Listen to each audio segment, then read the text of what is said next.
I'm excited because I have a new piece of hardware to test out today and showcase for you.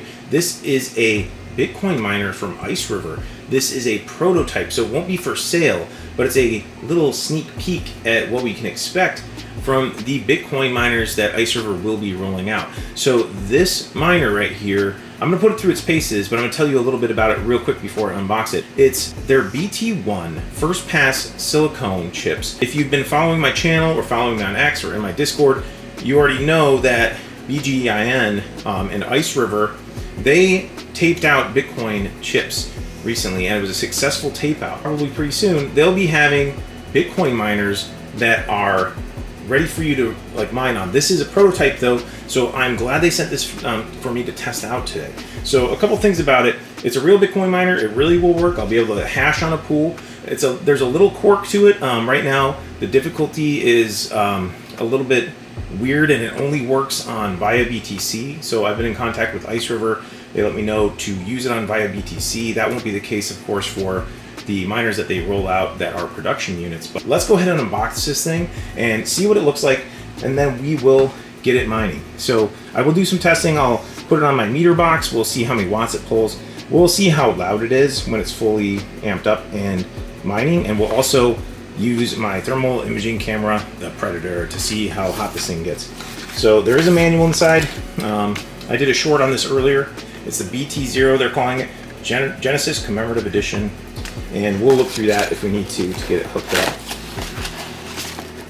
Oh, it's kind of stuck in there. There we go. All right. Anything else in the box? Just like a little card. BTC Genesis Limited Edition. It says limited, not for sale. And BGIN, like I said, is the parent company of Iceriver. I think that is like the stock ticker, like a publicly traded company. Anyway, let's go ahead and check this thing out. So it's a really cool, I don't know, polycarbonate or clear case. It's got some vents here, both sides, fan. We'll see how loud that thing is with the decibel meter, and little screen there. So I don't know if you can see it. We'll fire it up and you'll be able to see the screen. It's going to get hot apparently. I don't know if you guys know my other videos that I've done on the KS0, the AL0, the RX0. Those things got really hot. So apparently, just be careful. Maybe you don't want to touch the glass once this thing's rolling. I don't know if any of this plastic peels off. Ooh, don't. It's not a plastic cover on it. Don't do that. It'll wreck your surroundings. So in my short, I showed there's a USB-C, and in the manual, it does show the charger kind of cable that you would need to use. It's 5 volt, 3 amp max. So I happen to have a cell phone charger for one of my Samsungs. It's extra from my cell phone mining endeavors. Let's go ahead and plug this in. It'll probably still pull some wattage, but maybe until we get it mining, it won't give us the true story of how many watts it's pulling. But we'll plug it in and we'll see if we can fire it up. Okay, let's go ahead and plug this miner into our cell phone charger here and see what pops up on the screen. There we go. Okay, so it's casting out a hotspot that we need to log into with our cell phone. So we'll go ahead and hop into my cell phone on the next shot here so we can access the Wi-Fi, let this connect to our Wi-Fi in our home, and then we will go ahead and see if we can log into this thing. Usually the Iceriver default is admin for the username, and then the password's 1 2 3 4 5 6 7 8. So that should work.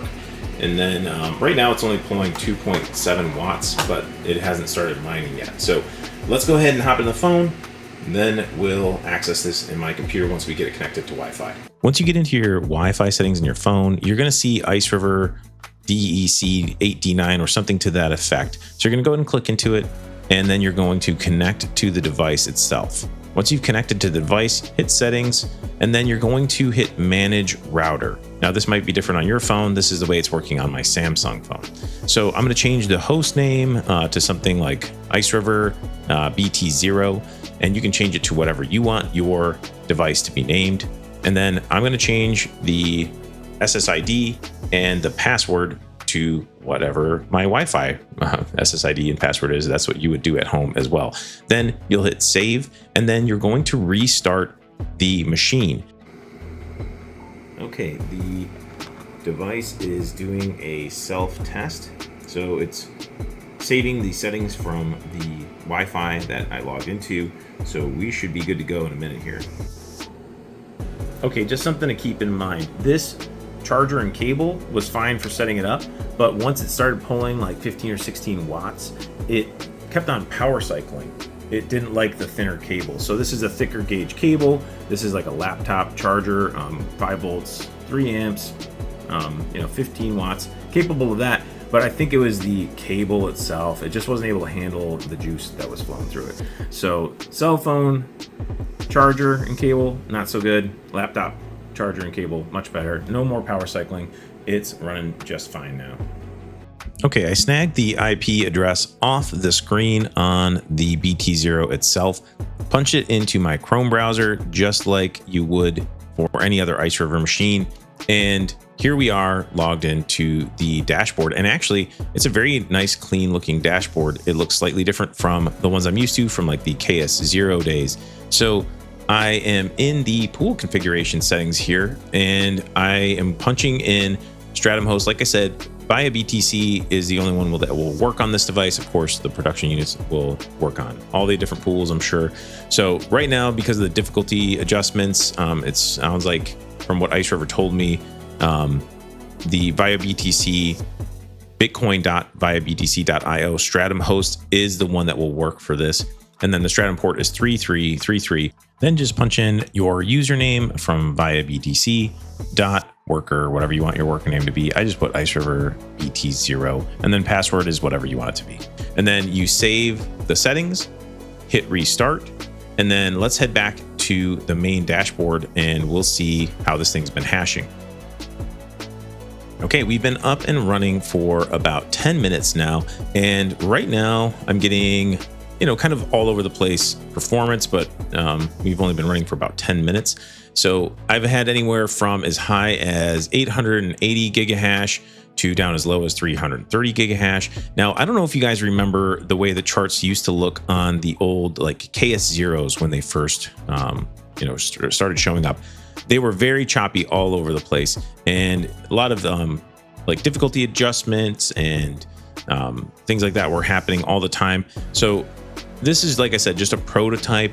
We're not counting on this to get deep information on how the chips are going to perform and how the machines are going to perform. This is a prototype, and it's the the tape out silicone from their first attempt at the chip, and they successfully were able to create a Bitcoin chip. So this is pretty exciting. It's working. I've got Hashrate on via BTC, so we can let this run for a little while and just kind of see how it goes. But I have a feeling the hash rate will be kind of all over the place at the moment. So right now we're pulling 16 watts pretty consistently at the meter box. I'm not seeing any dips in the wattage, nothing weird there. It's very quiet. I'll get the decibel meter out in a second. We'll do some testing. Oh, nice. Just jumped up to 1.1 terahash per second. The temperatures are nice and steady. As you can see, like we're around 55 degrees or so for the ASIC chip. So fan speeds at like 42%. So very consistent temperature control. It doesn't feel hot to me just yet. It's been running, like I said, for about 11 minutes. It just feels warm so far. So nothing too dramatic, but we will hit it with that thermal imaging camera. So let's go ahead and get the decibel meter out. We'll see how quiet it is, and then we'll test it out with the thermal imaging camera. Okay, to be fair, I wanted to show you guys the background noise before I bring this decibel meter up close to the BT0. So I'll just be quiet for a second.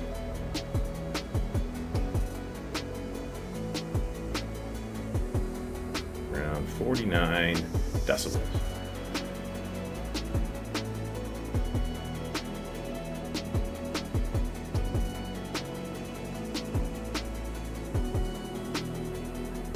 Okay, so as you can see, this thing is very quiet. The decibel jumped up because I'm talking clearly. So, I mean, it's barely making any noise. I'm gonna stick the camera right next to the thing.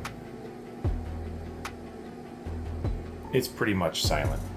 I couldn't tell the difference when it was running full steam versus completely off. It's pretty much dead silent. Okay, now let's have some fun with the thermal imaging camera, the Predator. We'll see what this thing looks like. It's really not hot. I said before, I'm touching it with my hand right now as I speak. It's barely warm, but we'll just have some fun with it and see what it looks like anyway.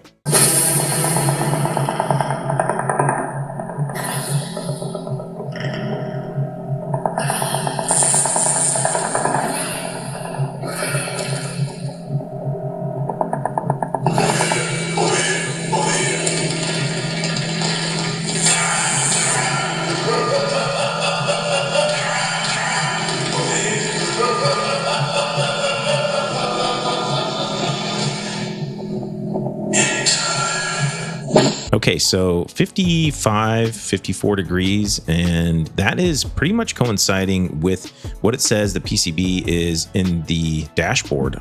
So it's pretty accurate. Then you can see on the exhaust side, the fan, the hot spot right there, 57 degrees. So the fan is blowing the hot air out. And then this is where it was sitting on my desk just a moment before I moved it to do the thermal imaging camera. And then here is the charger itself, the temperature that it got up to. So looking pretty good. So what can we say for sure that we've learned today from this miner?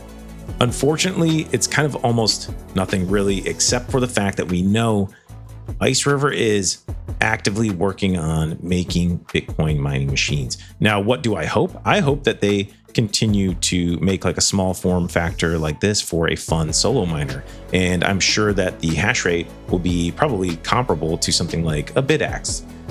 I also would love to see multiple chips going into something like a KS0 style machine, because I love those machines. The heat sink and all of that made it very efficient. So that would be fun for a home solar miner that wants a little bit more hash rate with that extra efficiency that we got from that KS series heat sink. So the other thing I'd love to see is some big boy ASICs, or maybe even some moderately larger home miners that are quiet. So I'd love to see all these things from Iceriver. I don't know what their plans are, but we do know they have a functioning prototype. We do know their first tape out for their BT1 chip was successful, because I have it sitting on my desk right now and I've had a chance to tinker with it. It's been running for over an hour now, and I've had anywhere from like 220 gigahash all the way up to, let's see, like 1.65 terahash. So it's up and down. This is a difficulty adjustment chart that they already told me was a little wonky. That's why we're going with the Via BTC pool, because they were able to make it work on Via BTC. So we know they're working on it. This was just for fun. It's a commemorative edition that is not for sale. So I hope you guys enjoyed the video. Tell me what you think about the BT0. What do you think Iceriver's got up their sleeve? Are they going to make a BitAxe style miner? Are they going to make a KS0 style miner? Are they going for the big time and making a 3,500 watt full ASIC? What do you guys think? Let me know. If you like the video, hit the like button, consider subscribing to the channel, and last but not least, don't forget to keep it decentralized for the greater good. The greater good.